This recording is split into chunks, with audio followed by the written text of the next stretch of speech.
This Memorial Weekend, we take a moment to remember the sacrifice of our fallen military heroes. Remembering those who lost their lives for us. Boston's talk station remembers.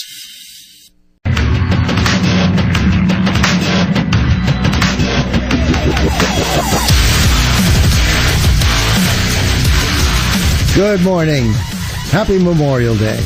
This is Avi Nelson in for Jeff Kuhner. Jeff has the day off. Well deserved. Jeff, wherever you are, hope you are enjoying the holiday. And we hope all the rest of you are too. Memorial Day, I guess the unofficial, psychological beginning of summer. Certainly not the meteorological beginning, which comes more like June 21st. But psychologically, this is when people think, summer has begun. We see this before summer officially ends, according to the weatherman's charts. I always I have the feeling that when you have Memorial Day, here it is, it's not even the end of May, and the summer stretches before you, and it seems like there's going to be lots of time. July 4th is a month and a half away, and then the summer flies by, and before you know it, you're at Labor Day, and you wonder where the summer is gone. Well, we have another chance, so the summer stretches before us. Hope you enjoy. It's supposed to be warm today, at least in the Massachusetts area. And we'll see if this really feels like the first day of summer. Temperature's supposed to be in the 80s. If you're just joining us, good morning. I'm Avi Nelson. Phone lines are open to you. This is a live portion of the programming. 877-469-4322 is the toll-free number. The text message code is 680-680. And the email address, anelson@wrko.com. So you're welcome to participate. And because it's a holiday, we'll be flexible in terms of what you'd like to talk about. But it seems to me that it ought to be something related to the holiday and the implications of the holiday.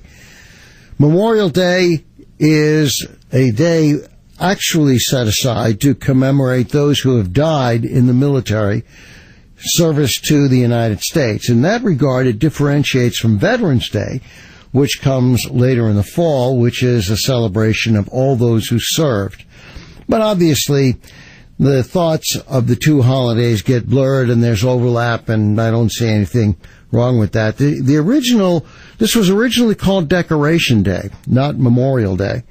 And it goes back to commemoration of those who died in the Civil War, the U.S. Civil War. More about that in a little bit. And at the beginning, they were separated, of course, because there was so much bad blood and hostility left over from the war. So the South had their own commemorations of the holiday. The North had its celebrations of the holiday. But it didn't take too long before the two came together. By the 1870s, certainly, a lot of the rancor had subsided, and it was known that these were all Americans who had died. An interesting take on this is offered by David Blight, who is a historian at Yale. And he points out, well, I'll read from his writing, The First Decoration Day. He said, this was the first Memorial Day. African Americans invented Memorial Day in Charleston, South Carolina. What you have there is black Americans recently freed from slavery, announcing to the world with their flowers, their feet, and their songs what the war had been about. What they basically were creating was the Independence Day of a second American Revolution, unquote. But Blight admits that he has no evidence that this event in Charleston actually inspired the establishment of Memorial Day across the country. Nonetheless, that's the beginning, and that's as far back as it goes. The name was changed, and so was the date. It was originally picked to be May 30th. And the thinking there, by the way, was first that the flowers would be in bloom, and second, it was not the anniversary date of any particular battle. The objective being that it should commemorate the entire losses of the Civil War and not a particular fight of the Civil War. So they picked May 30th. That got changed when we decided that what we really should do is have holidays that extend the weekend. A lot of the veterans groups or organizations were opposed to that. There's still some disagreement over that, but it has become the last Monday in the month, and we all get a long weekend because it is Memorial Day. If you're just joining us, good morning. Happy Memorial Day. Some of you may be up and on the roads. Don't have to go to work today. If you're in that condition, you have an opportunity to participate in the program if you'd like to join with us. Avi Nelson in for Jeff Kuhner, who is off today. The text message code is 680-680, and the email address, anelson@wrko.com. So we'll start with a little discussion about Memorial Day. And, of course, you then, of necessity, are going to think about the American war dead. So did some checking with the figures. The largest loss of life connected with a war is the American Civil War. And interestingly, for a long period of time, that figure was put at roughly 625,000 Americans on both, because of course every death on both sides was an American death. Recently, however, there's been some additional scholarship, and I looked up there. You can see there's a New York Times article, if you want it, in the popular press from a couple of years ago. New scholarship has indicated that figure is about 20% too low. And what has been accepted now in academic circles is more like losses of 750,000 in terms of deaths in the American Civil War. Even at 625, the American Civil War had more Americans killed than all the other wars combined. A rather remarkable statement. At 750,000, of course, that makes it all the more dramatic.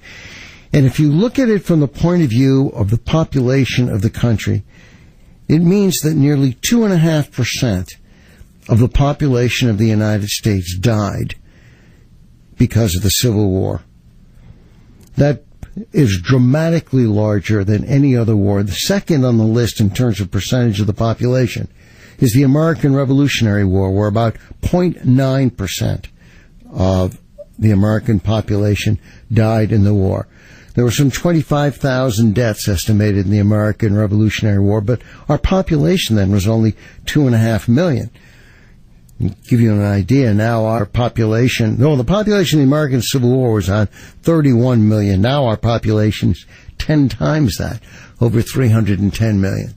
So those are the hard numbers and the commemoration that we're talking about with regard to the people who died and those we remember today. And you'll find, of course, if you go to cemeteries, a lot of flags are being placed next to the graves of the people who are interred in those cemeteries.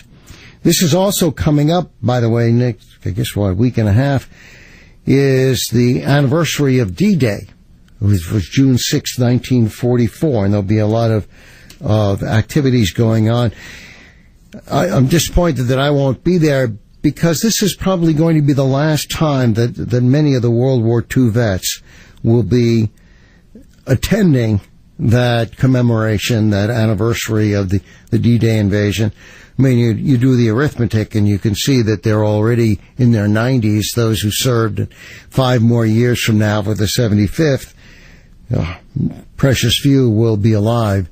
So these are times to step back and pay careful attention to, recall in thoughts, and to commemorate, even celebrate the service of people who have given the full measure of their service to the country. Over the years, the total number of war dead was usually put at 1.3 million, but now with this increase in the Civil War carnage, that number will probably be revised up to 1.4 million. That's how many people have died through the years because of the wars of the United States. The United States involvement in it, and this adds up all the wars. Good morning, happy Memorial Day to you. Nowadays the holiday is celebrated when there's some reflection, but it is also really celebrated as a holiday. Barbecues, outings, people going away for the weekend. That's why it was changed to a Monday. And maybe there's something to be said for that. I mean, after all, these brave soldiers who died on the battlefields did so for a reason. And the reason was so that we can enjoy our freedoms and enjoy is one of the words. Do you expect people to be able to celebrate the fact that we won those wars and that we have the opportunity to enjoy the fruits of the victory, even though we also realize that there are a lot of people who had to make an awful lot of sacrifice in order for us to have these freedoms. And the debate goes on about how do you use the freedoms and what's the best way of running the country. And that, of course, brings us to all the politics and political considerations of the day. But before we get there's some other things I think we ought to talk about, even as we're celebrating the service of the veterans and recognizing and remembering those who have died. That, for example, there's a Marine who is in Mexico, in a Mexican prison. A 25-year-old sergeant, Andrew Tamaresi, made a wrong turn. You may be familiar with the story because it certainly has made a lot of the news. Made a wrong turn trying to get back to San Diego where he was going to be working and ended up, and you can see the signage is very unclear, ended up inadvertently crossing the border into Mexico. Well, he was carrying 3 guns, legally registered, guns that he owned, and when he was stopped by the authorities, he explained what happened. Told them that he had 3 guns. He wasn't trying to smuggle guns into the country. You'd think that somehow the authorities in Mexico would have figured it out, but no. He was arrested and he's been held in jail, sometimes in very difficult conditions, being chained to the bed, and they won't release him. And what's remarkable, I think, is that the Obama administration, I saw Barack Obama, who made a surprise trip to Afghanistan. He donned a leather jacket like he's one of the boys. And he made a great speech, said all the right things about service and what the soldiers there were doing and Memorial Day. And yet here, nothing happens. This guy is languishing in prison, and he served more than one tour in terms of the military. And the administration seems to be impotent in terms of getting him out. According to Secretary of State Kerry, the issue was raised when they had a recent meeting with officials in Mexico. Nobody knows exactly what that means. Representative Duncan Hunter, Republican California, who himself is a military vet, has been trying to get the defense establishment, Secretary of Defense Chuck Hagel, to do something to suspend military aid to Mexico. Well, I looked up what we give to Mexico. More than $1 billion has been given over the last few years. It's done nothing to stop the rampant corruption and human rights violations there. And there's another $900 million in taxpayer dollars, that is, earmarked for Mexico, for south of the border. This is part of something called the 2007 Merida Initiative, M-E-R-I-D-A. Now, you'd think that the United States you'd think that Barack Obama doesn't have to do this in front of the cameras, would pick up the phone, make a phone call to Mexico and say, get our soldier out. We don't care what you say to your other officials, but he better be released or else. Doesn't happen. Doesn't happen. And on this Memorial Day, it's probably a good day to focus on it. Representative Nita Lowey, Democrat in New York, so this is not a partisan thing, proposed a bill restricting a portion of aid to Mexico. This was just because of the problems with where the money is going in Mexico. It didn't even have to do with the imprisoned Marine. But nothing has happened, and he's languishing in jail, and it's angering that this kind of thing goes on. We make great pronouncements and great speeches, and yet our political leaders seem unavailable when it comes to being able to get our soldiers out of prison. So we'll see where this goes. This is obviously not the end of the story. This is in the middle of things, and we'll see whether there's some improvement in the performance of the administration, but certainly there's nothing to instill confidence on the part of the American people that the President of the United States and his administration is going to be able to do what's necessary to get Sergeant Tamaresi released from the Mexican prison. Just remarkable that this thing is going on. 877-469-4322 is the phone number. If you're just joining us, good morning. This is Avi Nelson in for Jeff Kuhner. Happy Memorial Day. And Memorial Day is one of those holidays with a mixed message, right? It's part of sober reflection and some of the things that I just mentioned, this sergeant languishing in prison. And it's also a celebratory aspect as to what has been the result of all that sacrifice and the beginning of summer. So with that mixed psychology that we bring to the holiday, we invite you to join the program. 877-469-4322, the phone number, text message code 680-680, email address anelson@wrko.com. Back on the other side of commercial break, this is AM 680 WRKO.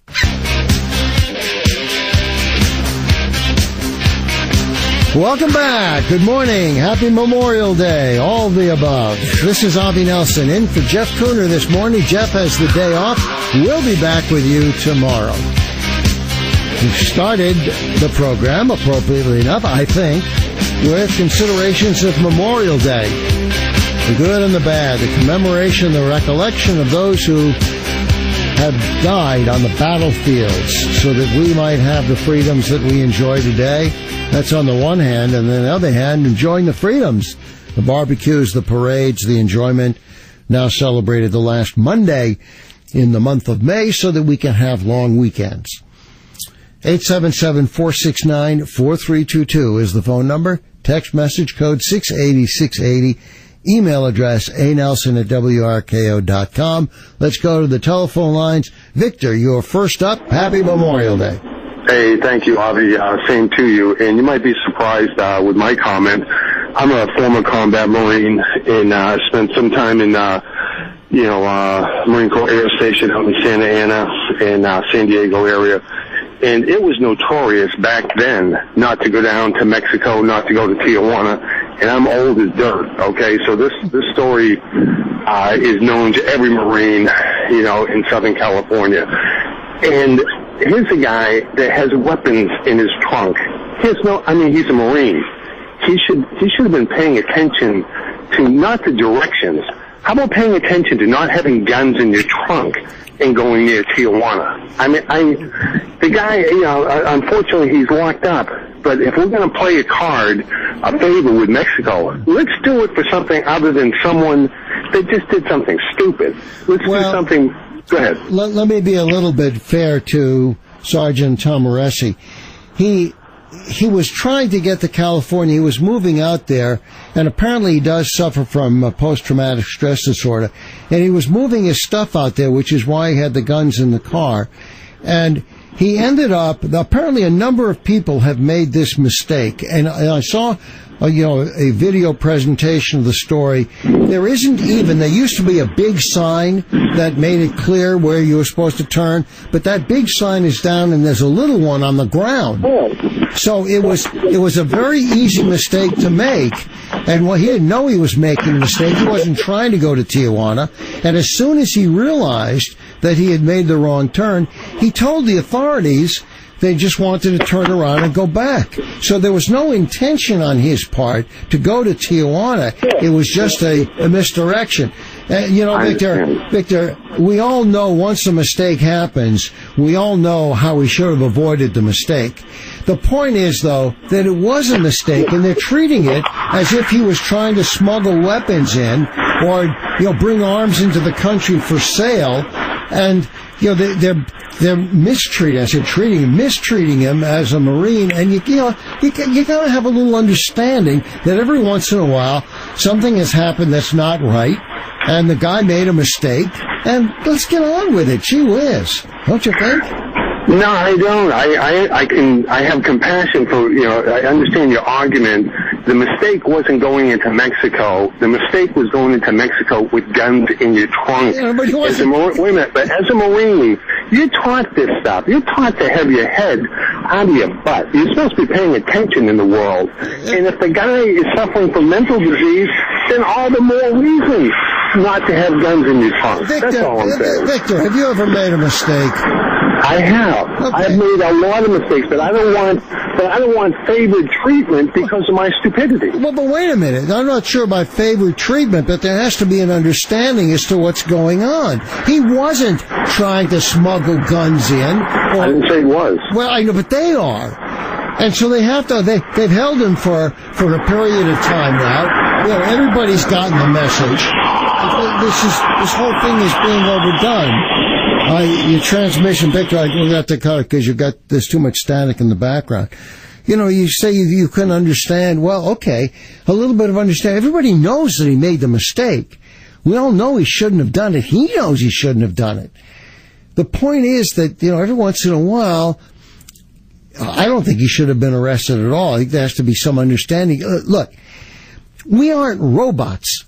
We are not required, just because there's something written down on a piece of paper that is supposed to cover a situation.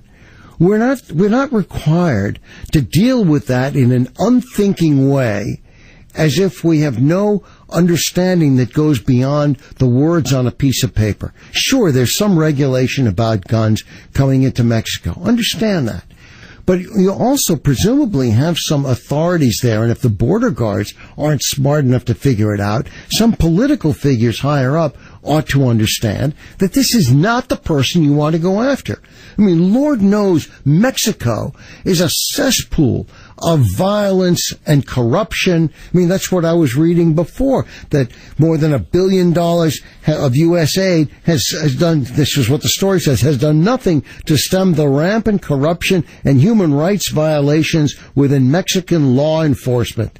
And there's another $900 million yet to go there. Mexico has lots of real problems they can address. Sergeant Tamaresi is not one of them.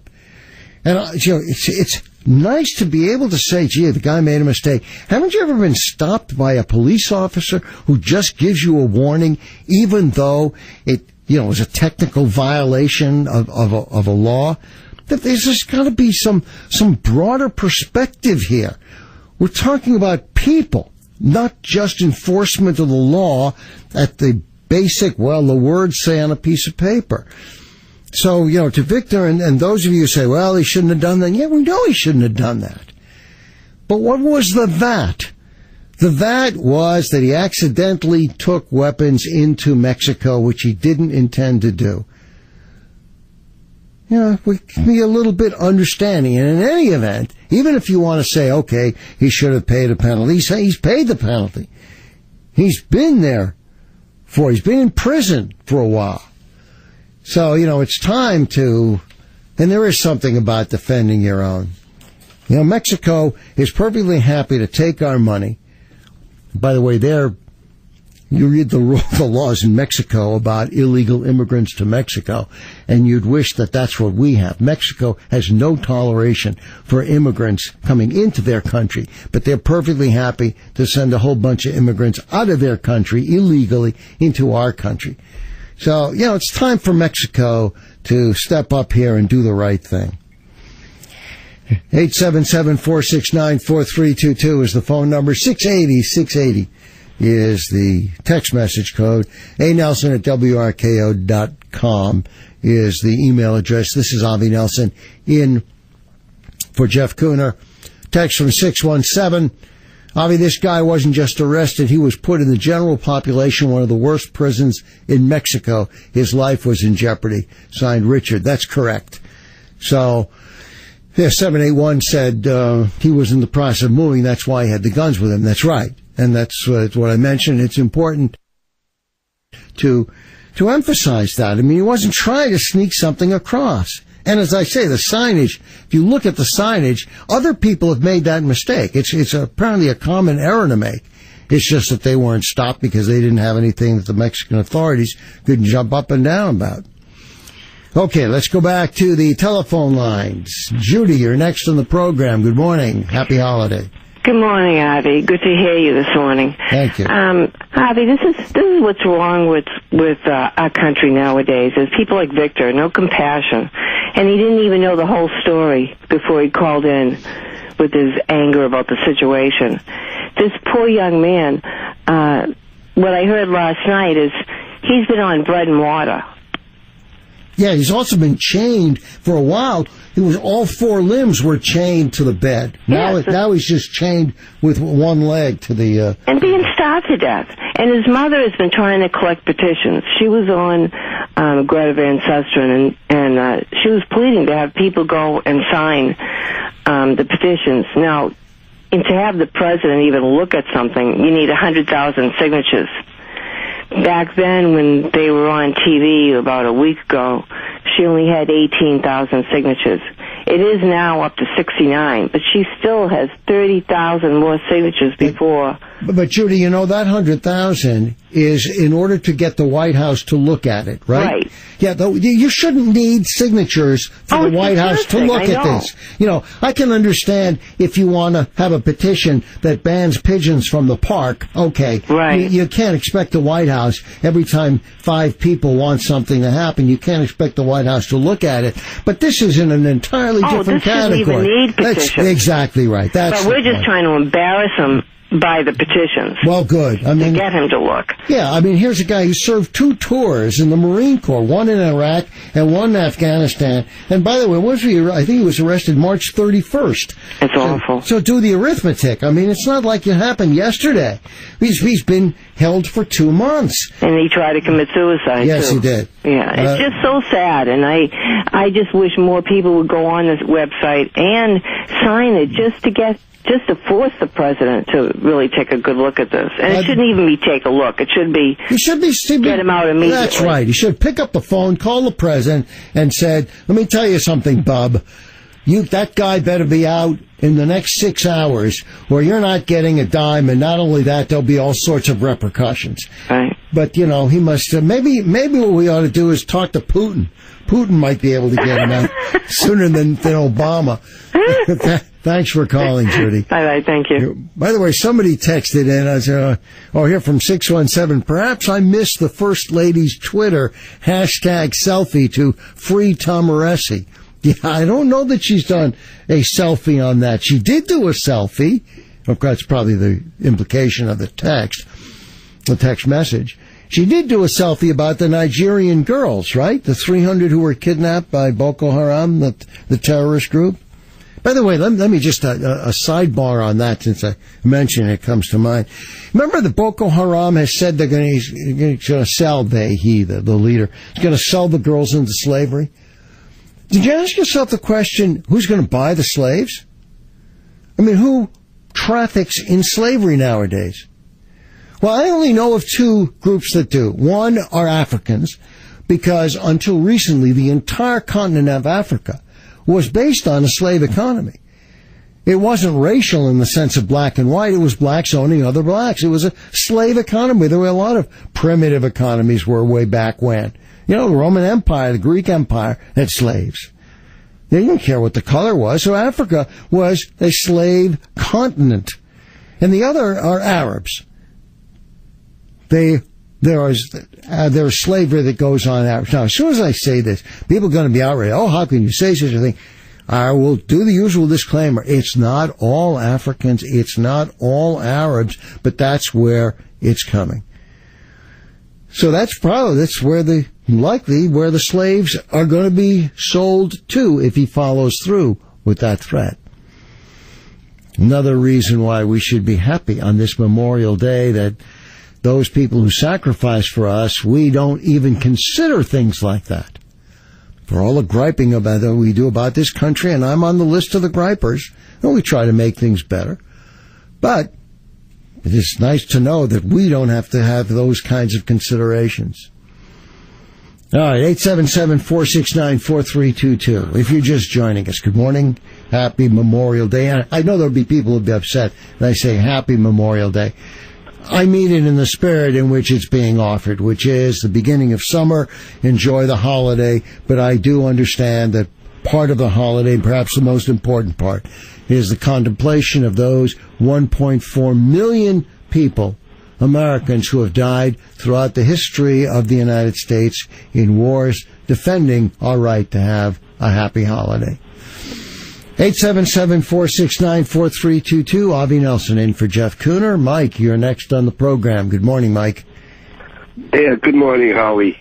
Excuse me. That's okay. I appreciate the promotion. Yeah, you know, to say Happy Memorial Day, I'm sure as a veteran myself that the ones that went before us would say, be happy. Yeah, you're right. I mean, that's a good point. That's why they were out there. Right. They would love to see a smiling child's face to say, that's what we fought for and died for. But I'll be getting back to this guy that went astray down in the southern border. It reminds me of the old Kingston Trio song, Chihuahua Jail. And it's been known throughout history what's down there and why you shouldn't go in there. The fact of the matter is, the guy made a mistake. You know, we talked fast and furious about guns. We have sensitivity towards guns. He happened to have 3 of his possessions in the trunk. It was a mistake at the worst, and he should have been turned around and directed back to the right road. That's right. Said, Howie. That's right. There's a young Army officer that was an Army Ranger by the name of Behenna.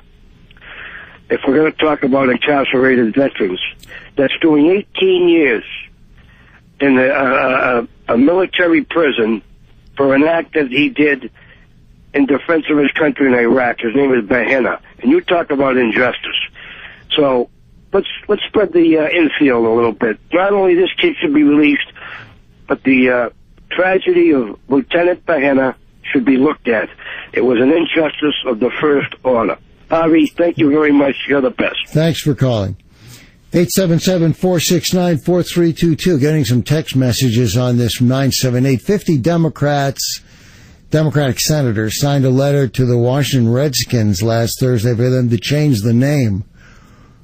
Yeah, there's a big to-do. This surfaces periodically that that shouldn't be called the Redskins or the Indians or not the Washington, but there are other teams that are called the Indians. Dartmouth did change. It used to be the Dartmouth Indians. Now I think they're the Big Green or something. Anyway, but this text continues. No letter to Mexico or the president to have the soldier released. I don't know what's been done, whether any of the senators have signed in. There has got to be broad bipartisan support for getting this man released. And incidentally, the proceedings for Tom Moresi, the last article I read, are scheduled for May 28th. All right, that's coming right up, right? He's an active U.S. Marine reservist, and I mentioned it, served 2 combat tours in Afghanistan, was moving to San Diego with a Marine friend to be close to his treatment center for this PTSD, the post-traumatic stress disorder. That's why he had the guns in the car, because he was trying to get to this place in San Diego. He was moving his belongings.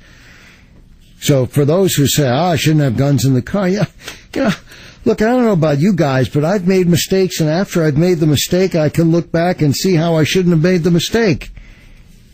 That's what makes it a mistake. We all know how to avoid mistakes after we've made the mistake. The question is, how is it going to be handled? And I guess the disappointment here, it's almost not surprising that Mexico, as corrupt and as violent a country as that is, and I realize I'm painting with a broad brush, so there are some Mexicans that aren't corrupt and that aren't violent. Got it, we got it. But as a country, it certainly has areas of intense violence. Not surprising that Mexico would mess it up. What's really disappointing is that the authorities here aren't doing anything. I mentioned earlier that Secretary of State Kerry said that last time he had a meeting with a high official, it was brought up. Didn't say anything more than that. I don't know what that means. I mean, it could have been, you got a Sergeant Marine in your jail. And then he went on to something else. I don't know, but it certainly wasn't brought up with the vigor and the enthusiasm and anger that is warranted. You finally got Obama a little bit angry about what's happening at the VA hospitals.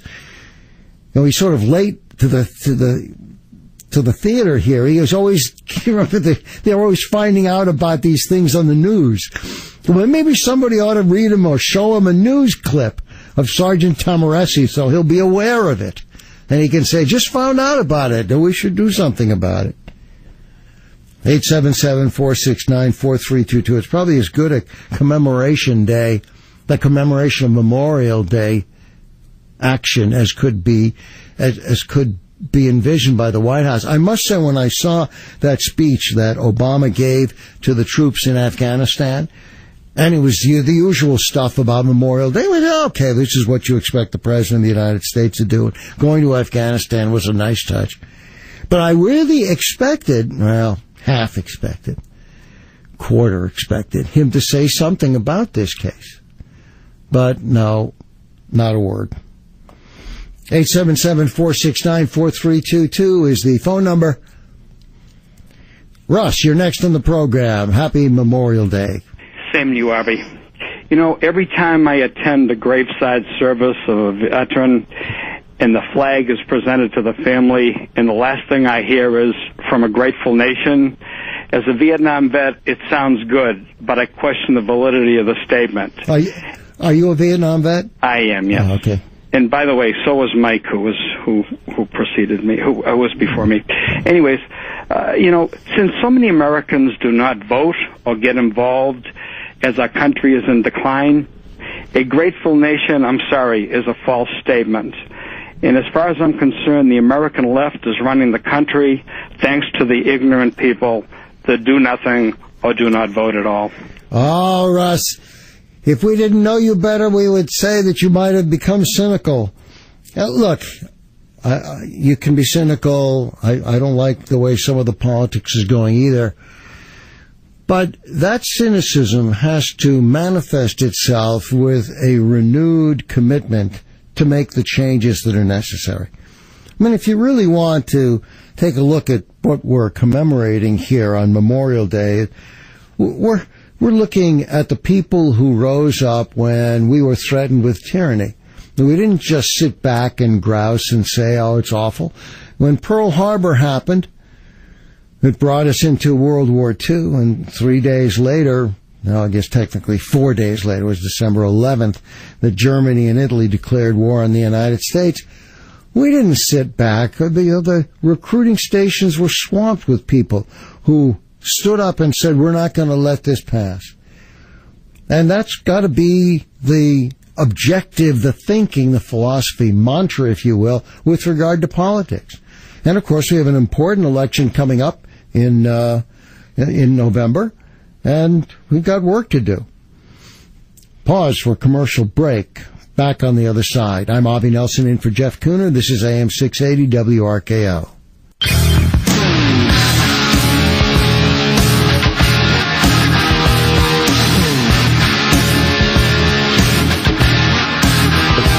Welcome back. This is Avi Nelson in for Jeff Kuhner this morning. We are talking about Memorial Day. We hope you have a good holiday. And for those of you who are offended if I say Happy Memorial Day, again, I'll emphasize I mean it in the spirit in which it's being offered. We know about the somberness aspect of the holiday. 877-469-4322 is the phone number, but it is the beginning of summer, too, psychologically anyway. And so there is something to be said for celebrating the benefits, the results of what these people, 1.4 million Americans who over the course of the centuries have died to make this country free, and to be able for us to celebrate the holiday with a barbecue or a parade. Let's go back to the telephone lines. Dora, you're next on the program. Good morning. Hello? Good morning. Yes. Is it? What's your name? Is it Dorothy? Dorothy. Oh, okay. Right. You know, on the screen, it only got the first 5 letters. So I was trying to figure out whether that was all there was. So I figured I'd better read what's out there, and then we'll fix it later. So I'm sorry. Dorothy. That's all right. Okay. Happy Memorial Day. I just want to go back to the Mexican issue. Yes. I just saw it last night in the paper, And I think people who have this paper maybe didn't see this. It's the Patriot Ledger for Saturday, Sunday, under page 9, under Nation. And there's a picture, and the headline is Chilling Message. The Mexican drug cartels threats spill over the border into Texas. El Paso police were investigating 2 large billboards, and they have a picture with the mannequin hanging from it. And it has a message, and the message is in Spanish, but it is in English, silver or lead. And the El Paso Times reported that the message has historically been used by Mexican drug cartels to threaten and intimidate Mexican citizens, business owners, and government officials. However, we have never experienced this in El Paso. And then it goes on to, it's not a big article, but the picture alone is just worth seeing. And it's almost beyond chilling, really. Mm-hmm. You just have to see it. I haven't seen it anywhere else, and I doubt you'll see it on TV. They're trying to take it down. But how they managed to get this huge sign up, and it's not a hoax. And it makes the whole city, which usually has a low crime rate, very uneasy, given that the city is not far from the killing fields of Mexico. It's just disheartening. It is disheartening, and it gives you an idea of what they're facing down there and what the difference between the United States and Mexico. Better to live north of the border, right? Yeah, that's true. Well, have a good day, taken. Thanks for calling, Dorothy. 877-469-4322 is the phone number. I'd say as a sidebar, I heard on the news 36 million people are going to be traveling this holiday. 36 million. And for those of you who are coming back from the Cape a little later, you'll probably think that all of them are on the road, Route 3, heading north. So that's a lot of travel going on for this holiday. If we only have 310 million people in the country, I mean, it gives you an idea of the percentage of people on the move. Most of them driving, by the way. 877-469-4322, the phone number. The text message code is 680-680, and the email address, anelson@wrko.com. Bobby Nelson in for Jeff Kuhner this morning. Jeff, a deserved day off. We'll be back with you tomorrow morning. Back to the lines. Wayne, you're next on the program. Happy holiday. Hey, happy holidays to you, Avi. And drive as fast as you want, folks, because there are no state police on the roads as promised. I've been out there for days on end, and you don't see anyone out there. Well, let me tell you something. As I was driving in today, okay, and this was, 7 o'clock, 7:15, 7:30.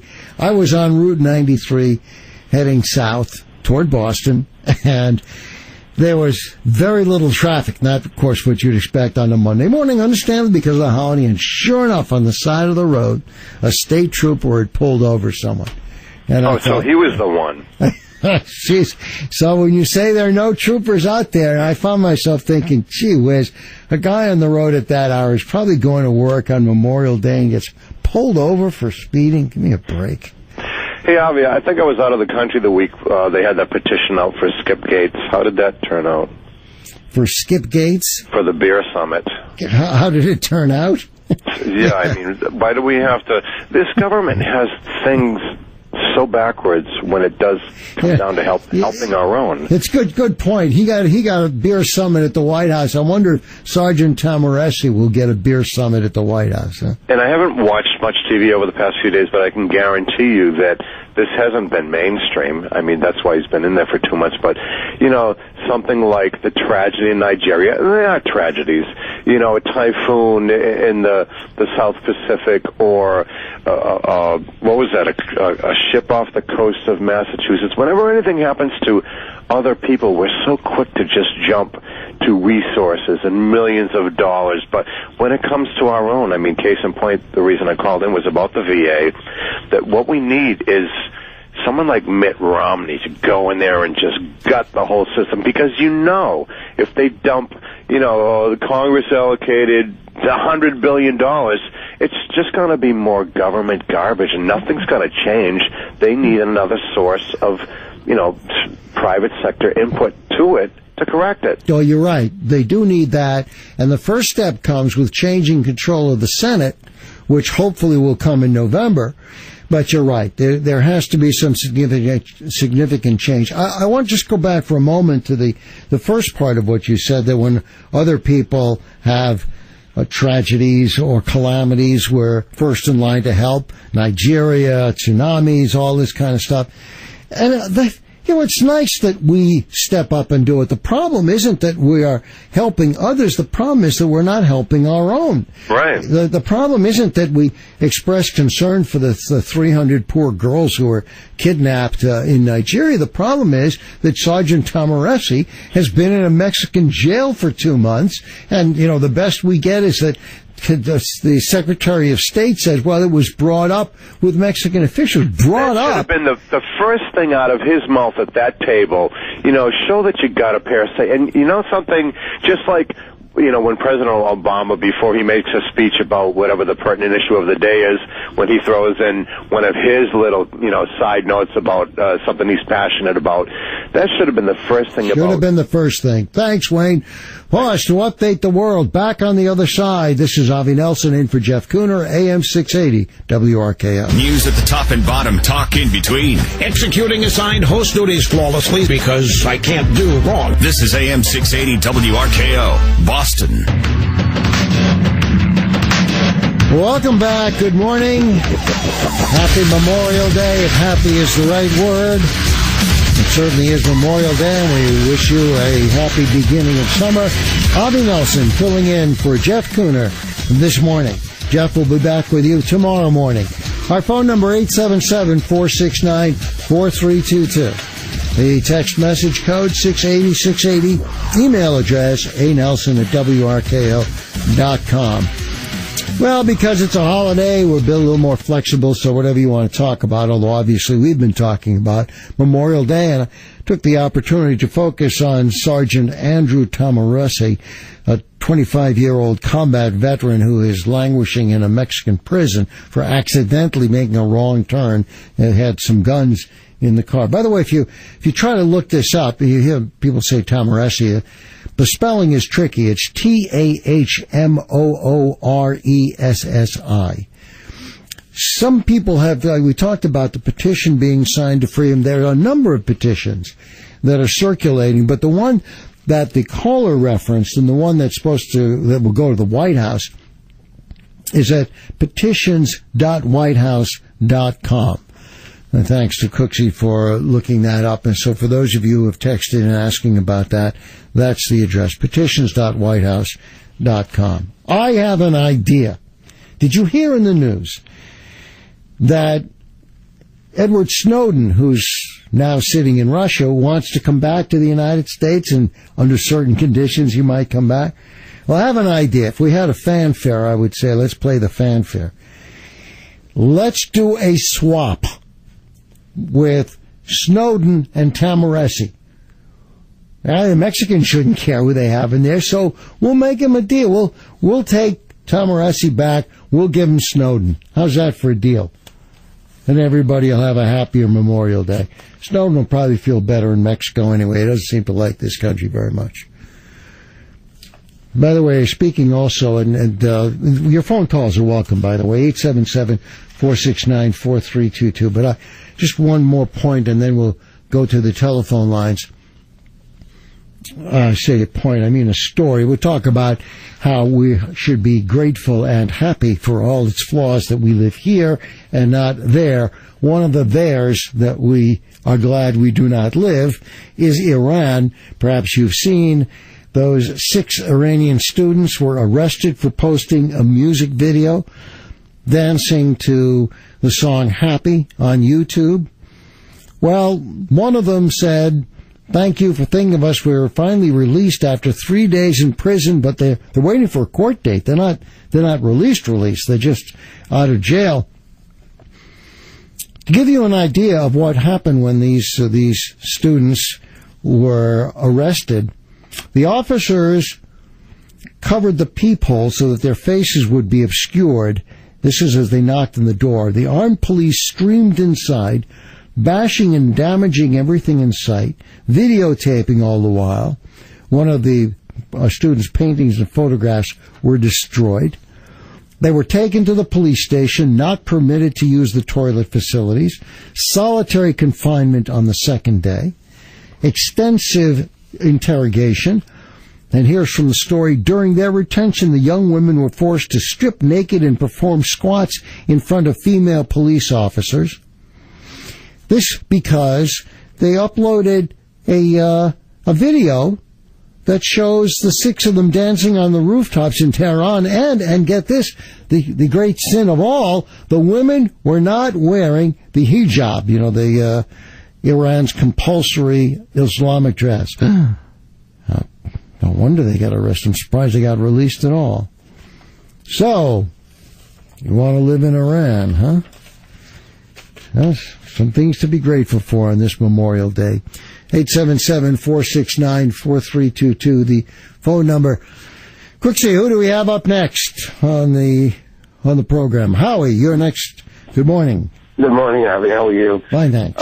First of all, I'm familiar with the area. We're talking about Tijuana and San Diego, and it's very easy to make a mistake like that the sergeant did, where the signage is not that good. But the fact is we should all be outraged about what's happening to him, and outraged by the fact of so little response from either the White House or the State Department. A couple of reasons I'd like to give you. Number one, we do have leverage. It's called the border crossings. Right now, there's a story that's sort of being hidden in the New York papers that tons of heroin is being trucked up to the Mexican-American border up into New York to be distributed throughout the Northeast, and we've heard about the epidemic in Vermont. But the fact is we do have leverage, and we don't use it. And that should disturb all of us, Avi. Your comment. Absolutely right. Well, we've got better leverage even than that. We've got the leverage that we've given them $1 billion to help stem corruption, which hasn't helped at all. And there's another $900 million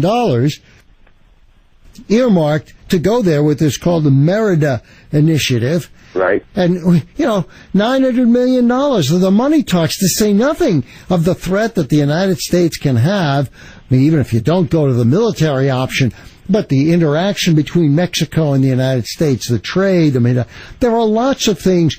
If the President of the United States picked up the phone and called the President of Mexico and said, hey, chum, this guy better be out on the next plane or the next car into the United States, things would happen. But he doesn't do that. He doesn't have what it takes. If you look at the rest of the countries of the world, I'm not saying there's a direct connection between Mexico's behavior here and what's going on in Ukraine. But there is a sense that the world gets that Obama is a talker and not a doer. Remember the red line with the Syrian arms or the chemical weapons? You can't stand up and say, well, we're not going to put up with this, and then put up with it. Nobody believes you. Now, I don't know if Obama even made the call. He's got the leverage, but doesn't seem to be anybody home in the White House. By the way, speaking of this, a correction. I said petitions.whitehouse.com. It should be .gov, of course. GOV. It's a government agency, not a commercial undertaking. 877-469-4322. Harry, you're next on the program. Good morning. Good morning, Oz. Hi. Getting back to the veterans thing, I just want to mention I volunteer this. Hello, Ozzy. Yeah, I'm with you. Turn down your radio. Oh, okay. Hold on. I got a thing I'd like to announce. I see. No, turn it down, not up. Do we still have Harry? No? We lost Harry? We'll give Harry another chance in a minute. All right, instead we'll go to Dave. Good morning, Dave. Hello? We lost Dave, too? We're not doing well. I just like to say I travel a lot, and I've been down, and I had to go to California. I'm from this part of the country. I had to go to California for a business trip. I had a GPS in my car hooked up with the laptop, and I use it all the time. And something happened to it. It didn't give me an indication. It didn't, for some reason, it didn't move when I thought it would. Next thing I knew, I'm in Mexico. It was amazing. I mean, there was no indication that you were going out of the country. There was no sign until it was too late. And I had no arms with me. I was a traveling salesperson. As soon as I got to the person that worked for the authorities, I just said I came into Mexico by mistake. And fortunately, he directed me through. He opened up a fence. And I was able to he just said, follow me. He opened up a fence, and it got to me right to the front of the line of people coming back into the United States. Wow. Now, did he look in your car or search anything like that? No, he didn't do anything. I think this gentleman, this Marine or whatever, serviceman, he was probably very forthcoming. That's right. And he just, if he had kept his mouth shut, he probably might have gotten away with it. But, you know, he had to make an on-the-spot decision, David, and you're right. He probably was concerned that they might look in the car, and if he didn't say something and they found it, then it would look like he was trying to do something sneaky. So instead, he just told them. Apparently, as I understand the story, he told you up front, and he explained what happened, and as soon as they heard that, they went the other way. So, yeah, you may be right. Of course, hindsight is 20/20. You'll never know if he hadn't said anything. Maybe it would have just been, he would have been treated just like you, and the guy would have just redirected him. But what's interesting about your story, Dave, is that it shows how easy it is to make this mistake, and it was just an honest error. Oh, yeah, and I travel all the time for a living. Mm-hmm. So, you know, and this guy probably it was a sad thing. Yeah, just one of those things, one of those mistakes. Though, in years gone past, I think somebody would have picked up the phone in the American government and talked to the authorities over there, explain what happened, and this guy would be out of there, and we'd never hear about it. But unfortunately, the government we have in the White House right now, you question, you wonder if they're working for the other guys. Hey, you wonder. Dave, thanks for the call. Point well taken. Some people have brought up about, by the way, let's see, we had text message 774. It says, Avi, we should trade all the illegal immigrants for our Marine in Mexico. Yeah, that sounds like a good trade that a number of us would make as well. You know, the other side of this with regard to the Veterans Administration, some people have texted in about it. Of course, that scandal that's going on. Another one that the White House just found out about by watching the news. You know, they tried to pawn that off, but that's bogus because we have Barack Obama as a candidate in 2007, 7 years ago, talking about the long waiting lists and how he's going to change it if he gets into office. We have to treat our veterans better. So, I don't know if they knew about the scandal or the criminality of the fake lists, but they certainly knew about the problem for some time. And now they're just getting around to it, and of course blaming it. We just heard about it, so we have to try to do something about it. But look, let's take a look at that for a moment. The veterans get free care in the sense that that they don't have to pay for it. We pay for it, as we should. But when you have that, there are going to be times that you have to wait for it. Because after all, any system is going to have rationing. I know that's a bad word, but when you think about it, medical care is not a free good. It's not like gravity, where there's plenty of it to go around and nobody has to wait for it and there's an ample supply. Some mechanism has to be used to differentiate among those who are claiming to need medical care. Now, you can do it in the private sector. You can do it by the marketplace.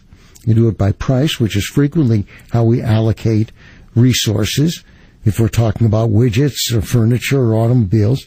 Or you can do it by being on a waiting list, and you have to wait for the time. You know, if you're in a socialist country or with country with socialized medicine, and you need an elective procedure like a hip replacement, you have to wait 6 to 9 months. That's the flip side of everybody having free, in quotes, medical care. It's not free, of course, but that's what's happening, and that's why there are these long waiting lists for the veterans. Now, the bureaucracy that runs the hospitals has an incentive to cover up the long waits because they want to get performance bonuses. You don't get a performance bonus if you have to tell everybody how long the veterans are waiting to get care, especially since some of them will make, will raise a ruckus about that, and that ruckus will lead to news stories, and some of them will die while waiting. That doesn't look good on your performance record. So there's an incentive for the bureaucrats to start fabricating these things. And that's inherent in government-run programs, and that's where Obamacare is headed. It's not there yet, but it's going to get there because as the program continues to fail, there will be more and more incentive for the politicians to take more and more control of it. By the way, the VA has 314,000 employees. 314,000. They run 1,700 health care facilities and 150 hospitals. In 2001, the cost was $22 billion. By 2014, it was $59 billion, more than 2.5 times as much. And the number of patients in 2001 was 4 million. In 14, it was about 6.5 million. So costs have gone up. They're 2.5 times what they were. The number of patients is only 1.5 times as many. So you see what's happening here. More money being thrown at the program, less to be said for it. What should be done, give the poor vets who cannot afford it vouchers to access private hospitals. There's already something in that direction, but there should be more. And long-term, privatize the system. All those who think that the government can run a healthcare system need only look at the VA. 877-469-4322, the phone number. Thoughts for this Memorial Day holiday as we mix both the beginning of summer with the contemplations of what Memorial Day stands for and what the implications are. 877-469-4322, text message code 680-680, email address anelson@wrko.com. Harry, we'll go back to Harry. You're next on the program. Hello. Harry, are you there? Yes, go ahead. Yes, how are you? Fine, thanks. I'd like to make an announcement. I volunteer for a program, and we do fishing events for disabled American veterans. Okay. Sir? Yes, I'm listening. Pardon me. It's hard to understand me. I have a little speech impediment here. You're doing okay. But not this Saturday, last Saturday. As I've been doing this for years, as it goes on and goes on and goes on, we keep missing VA hospitals.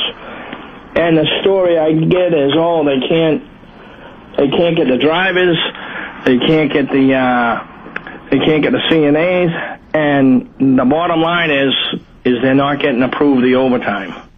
You understand what I'm saying? No, but okay. I mean, I'm getting part of it, but not the whole thing. Anyway, it's the only day that these guys can get out of the Veterans Administration VA hospital, you know what I mean? We got them from Chelsea, we got them from Jamaica Plain, Bedford, Roxbury, and every year we keep getting less and less and less. So to these people that are running these hospitals and approving the overtime, it's the only time these guys get out of the VA. So let's do something and make sure they're all there this coming Saturday at Hudson Riverside Rod and Gun Club. And if you or Kuhner like to come out, or the more the merrier. So these are patients you take on these trips, right? Harry, these are patients you take on these trips? Yes, these are patients, but each year it keeps getting less and less and less because they give us a runaround. Oh, they don't have the bus drivers. Oh, they don't have this. Oh, they don't have that. I see. And I recently found out it's because they don't want to approve the overtime. Either that, or they don't want the people to volunteer themselves. And we've been doing this for years. It's all for, we have 3 events a year for the DABs. Marlboro Horn Gun Club, Hudson out on Riverside.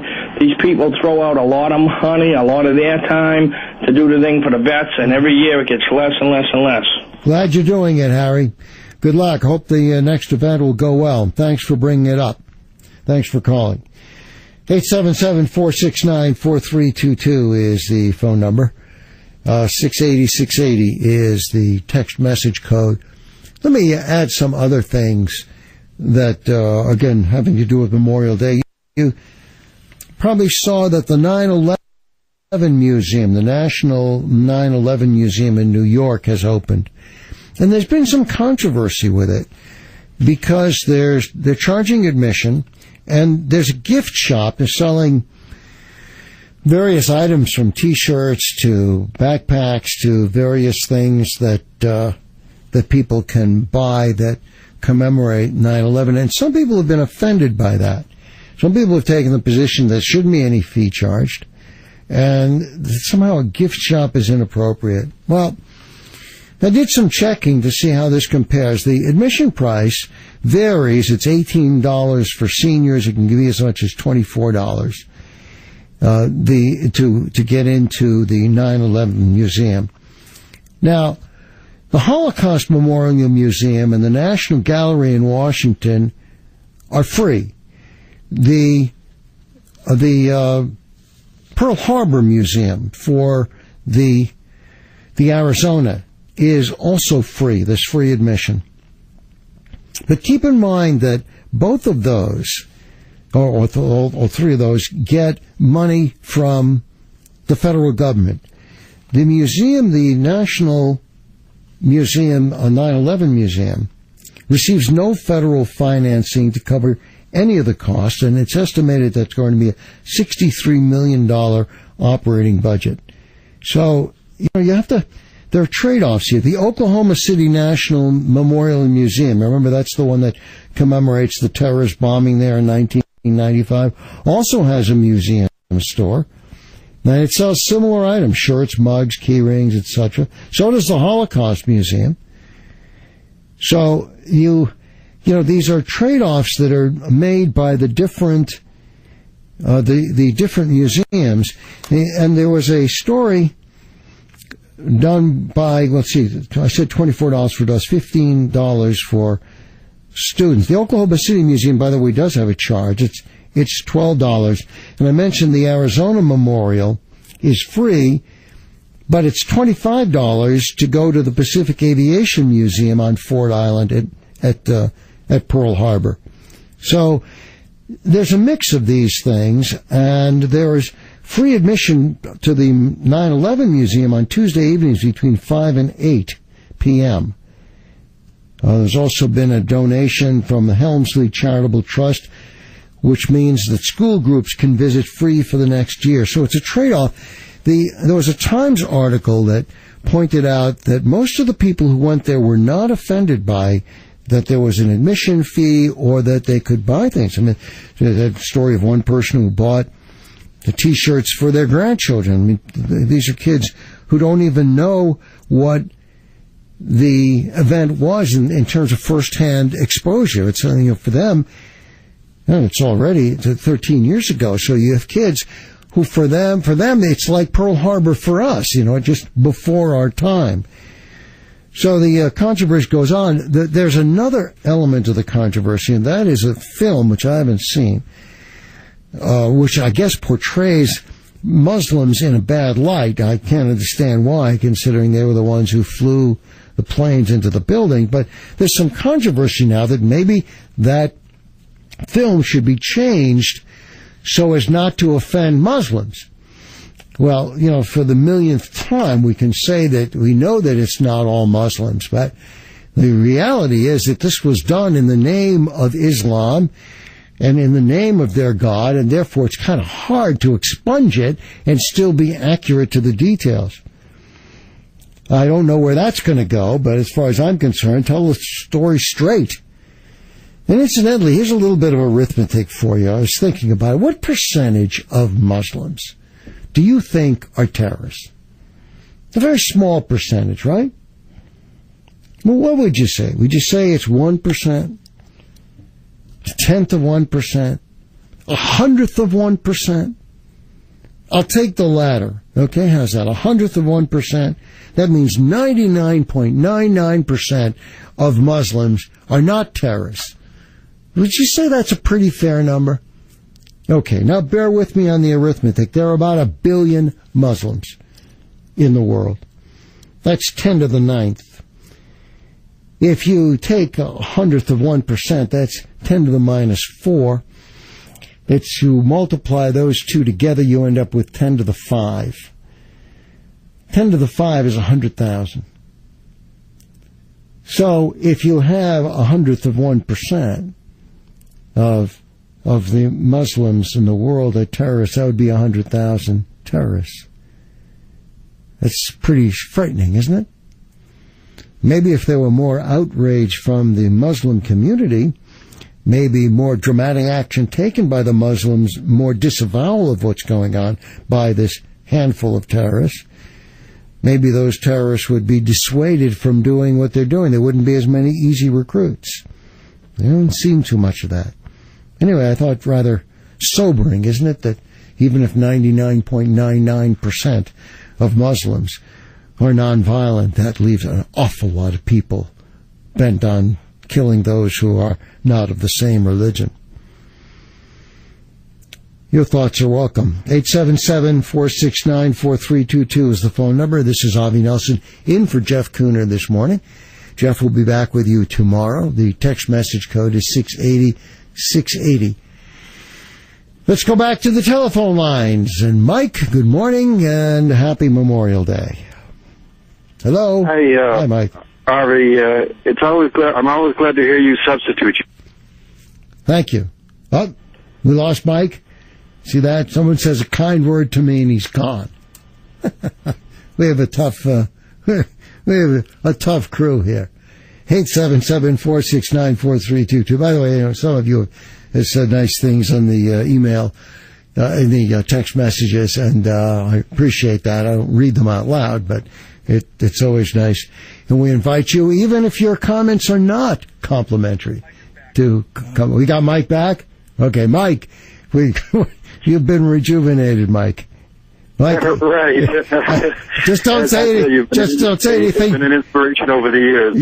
Thank you. I want to change the subject from your sort of sobering arithmetic. Yeah, you better change it off saying something nice to me, or they'll shoot you again. But go ahead. I'm a substitute word for happy when you say Memorial Day. I run a memorial website, and I thought it was somewhat inappropriate if I started wishing people happy Memorial Day, giving the subject. So I substituted a memorable Memorial Day. Have a memorable Memorial Day. That includes whatever people want to do on Memorial Day. That's fine, Mike. I share your concern. Every time I say it, I find myself, it's not exactly an oxymoron, a contradiction in terms, but it does sound funny saying Happy Memorial Day, and that's why I keep putting in the disclaimer so that people will understand that I'm not trivializing the somber aspects of the holiday, but there are elements of a holiday too. So, but a memorable Memorial Day,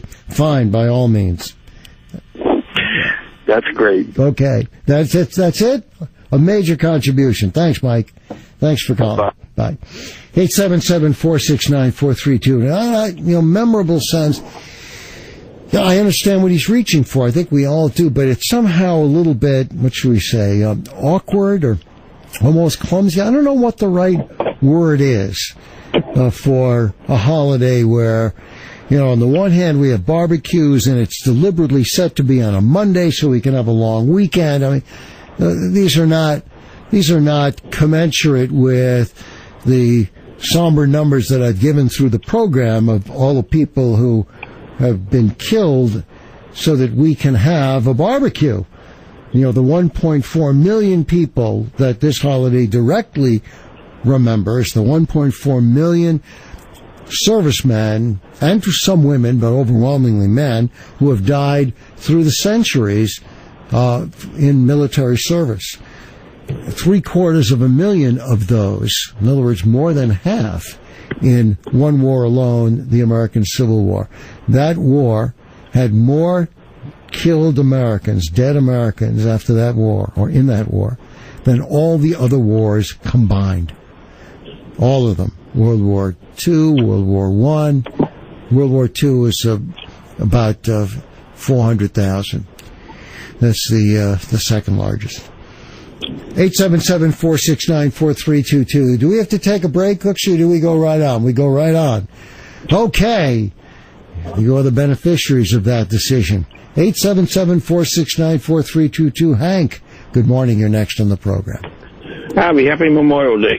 Thank you. I just want to bring up a story that came out last week. Mayor Bloomberg, before the memorial at the 9/11 museum opened, they had a private VIP party downstairs, and they had hors d'oeuvres, cocktail shrimp, drinks. They turned the reception desk into a bar. The 9/11 responders, firemen, and police tried to get in, and they were turned away. They were turned away? Desecrated. Yes, they were. They desecrated the place, and they turned away our responders. It was on Fox News last week. It's unbelievable that they went down and had a party with all the dead body parts in a morgue. You unbelievable. It is. Well, Hank, what must have happened, I bet the first responders showed up with large sodas that, of course, Bloomberg won't tolerate. So the sodas must have been too big. Thanks for relating the story. Here's an email from Mark. Avi, maybe we shouldn't mention that it was the Japanese that bombed Pearl Harbor so as not to offend the Japanese. That's right. Or as Whoopi Goldberg said, it wasn't the Japanese, it was just the Japanese army. That's the term she used, the army. She might have pointed out there was the Air Force, as if somehow all of the Japanese people were peace-loving and hoping that the army wouldn't bomb Pearl Harbor. Back on the other side of a commercial break. We shall continue the program. This is Avi Nelson in for Jeff Kuhner. You're listening to the talk station, AM 680 WRKO. Welcome back. Avi Nelson in for Jeff Kuhner this morning. Some interesting text messages that are worth looking at. 603 says, isn't Happy Memorial Day a bit of a paradox? Yes, it is a bit of a paradox. I don't know what the best greeting is. Wishing you a good holiday, good Memorial Day. Somebody said a memorable Memorial Day. 339 said, tell the Muslims to go pound sand. No one ever expunged the German and Japan responsibilities for World War II in history books, museums, or otherwise. Yeah, and by the way, a recent Rasmussen poll said 62% people do not think that film should be changed because it offends the sensitivities of the Muslims. 339 says, I'm guessing we could take the entire federal budget for the VA and buy top private insurance for our vets and have money left over. From 410, the veterans have to pay for medical care. It's called TRICARE. My husband served for 23 years and couldn't get in to see a military dentist at all when he retired. Tony sent me an interesting email from IBD, Investors Business Daily. There are about 150 Gitmo detainees, that is to say terrorists in Gitmo. For them, there are 100 health providers. So that's a ratio of 1.5 to 1. America has 9 million veterans receiving VA health care. The ratio in terms of employees is about 34 to 1. You do the arithmetic. As they pointed out here, some of these veterans who died waiting to get an appointment would have been much better served if they had been terrorists or jihadists at Gitmo. Sometimes this country, you wonder, you shake your head, right? 877-469-4322 is the phone number. Text message code is 680-680. Gina, good morning. You're next on the program. Thanks for taking my call. Thanks, one of the texters kind of took the thunder out of my sails there to clarify that not all veterans get free care. I know there are different categories because I'm one of them. I'm 100% service-connected disabled, and I'm lucky to get 100% of my medical care covered, as well as dental. I know that there's a difference in the way the government looks at dental versus medical, so that's why her husband had difficulty accessing the dental service. Yeah, I was wondering whether that was the case, but do you not get full coverage, Gina? No, I do. And there are different categories of being disabled. Service-connected, 100%, I do get free care, and I'm grateful. But you can have a non-service-connected disability, and I'm not sure if that's covered at all. And I know every time I go in to have an appointment, any appointment, I have to fill out paperwork that says I do or I do not have insurance. So there is an expectation that veterans pay if they're not either. I think if you are retired, or used to be, if you're retired after, I guess it's 30 years, you can have coverage. But what it means is that veterans can have access to a veteran VA hospital. Like, as a civilian, if you were to walk in and say, I want to make an appointment, they'd say, oh, sorry, you're not a veteran. Unless there was a life-threatening emergency within the vicinity of the VA hospital, a civilian could get care then. But not all veterans are getting it free. I see. Well, Gina, thank you for your service, and I'm sorry you've had difficulty in terms of getting adequate medical care, which is really a... Oh, no, I haven't. You have not had. I'm very pleased with my situation. Oh, okay. I'm lucky. I'm in the Boston area, and I think one of the things that may have bearing on why some VA facilities aren't that great, and I lived in Pennsylvania, and I can tell you the one that was I was in the catchment area for wasn't that great. But the Boston area is connected to all the teaching hospitals, teaching facilities, right. Harvard, Beth Israel, Deaconess. So there's lots of personnel in the hospital providing care, residents, interns from a variety of medical and auxiliary medical professions. So, in some, I've been in civilian hospitals too, and I have to say that I get my care in West Roxbury, and it's better than anything I've had in the civilian sector. Really? Yeah. Well, good. I'm glad you've had a better experience than obviously some others have had, because, as you know, not all the stories are warm and fuzzy. Thanks for calling. I want to bring up something else in terms of this Memorial Day, because it is a day of memory and recollection and reflection as to what has gone before. It's not exactly the anniversary, but it's pretty close, and I may not be with you on June 28th. So it's good to mention, I think, that when June 28th comes, it will be the 100th anniversary of the incident that started World War I. And that incident, and of course what happened with World War I, in effect was the precipitant, the motivator of so many other things that happened in the century. After World War I, the Treaty of Versailles, which ended the war, imposed reparations, financial reparations on Germany that led to financial mismanagement and hyperinflation in Germany, which was a factor, not the only one, but a factor in the rise of the Nazis and Hitler, and of course World War II, and so on for the rest of the century. The incident that took place on June 28th, 1914, and by the way, the war actually started July 28th, a month to the day, in 1914. But it was the assassination in Sarajevo of Archduke Ferdinand and his wife Sophie. And what's interesting about this is that it actually took place revolving around a bizarre set of circumstances.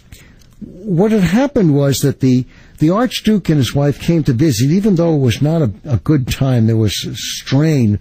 He was the heir of the Austro-Hungarian Empire, and there was trouble with the Serbs. There always had been ethnic difficulties. He came there anyway, though he had been warned not to. And there was a group of conspirators who were supported by an organization called the Black Hand. Although this was not the Black Hand as such.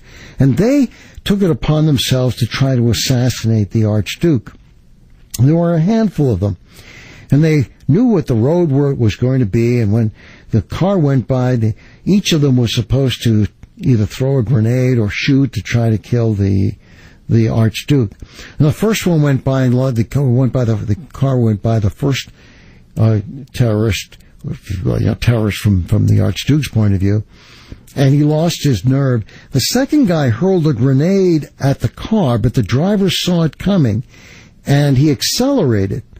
And because of that, the bomb exploded under the wheel of the car behind. Though 2 people there were seriously wounded, but the Archduke was okay. Now, as a sidebar here, before I continue the narrative, to avoid capture, the guy who threw that bomb, a fellow named Kabrinovich, he was frightened about being caught, so he swallowed a cyanide capsule and jumped into the river to make sure he died. But the cyanide pill was past its expiration date. It made him sick, but it didn't kill him. And the river was only 4 inches deep. I kid you not. This sounds like, a Laurel and Hardy comedy skit. But sometimes history is made by these things. So obviously Kabrinovich didn't drown, and he didn't die. Later, so the assassination attempt failed. Then later, Franz Ferdinand, the Archduke, decided to go to the hospital to visit the victims of that failed bombing attempt, the 2 who were injured. In order to avoid the city center, they decided on a different route, but they forgot to tell the driver.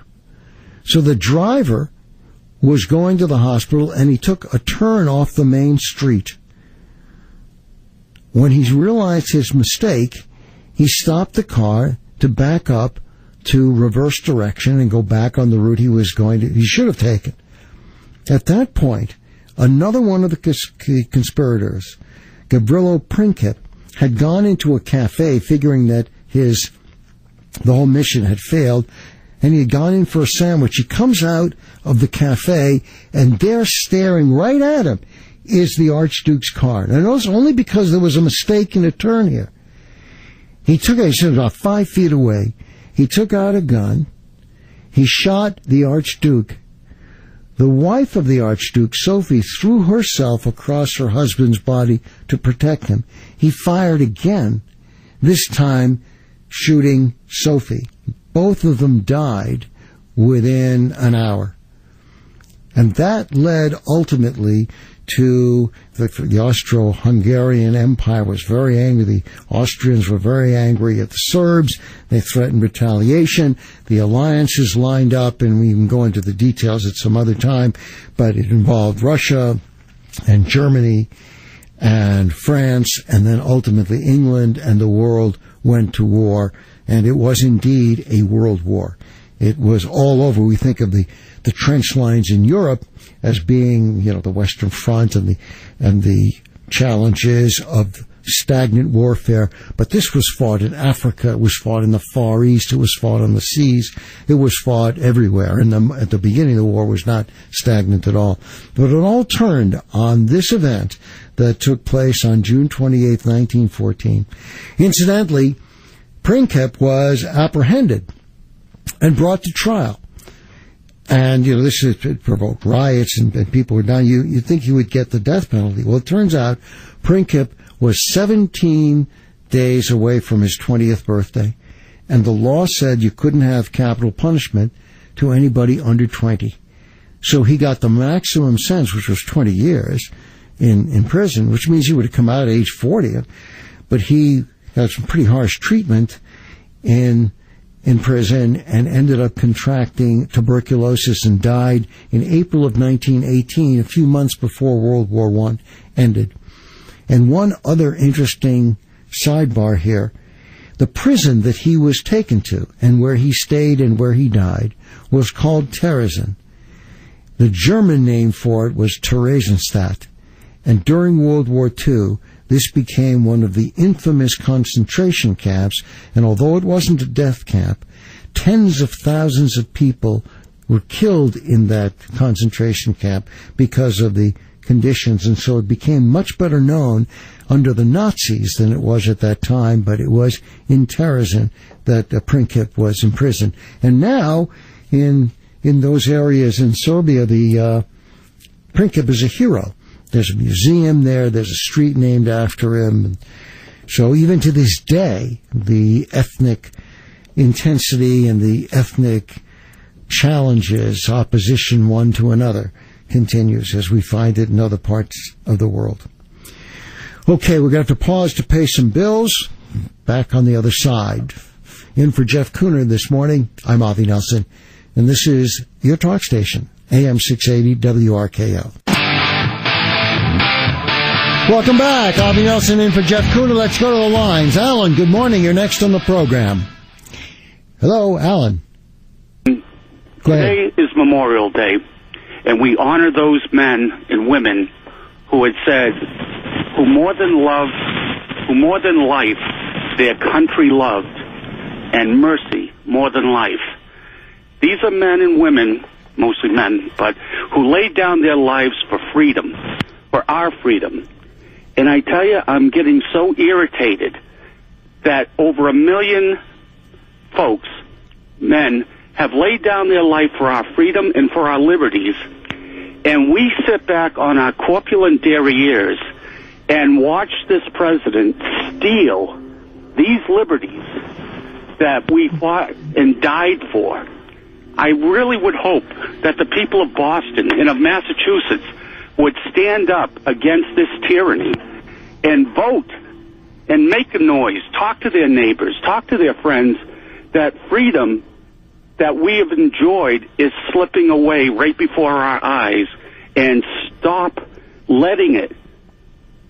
Well, this is Memorial Day. This is the day we honor our fallen heroes, our fallen dead, for fighting for the freedoms we enjoy. Do not take it for granted. Alan, point well taken. And look, we're going to have a chance to express this in terms of the election coming up in November. So you're right. And by the way, there's another interesting point. Thanks for calling, Alan.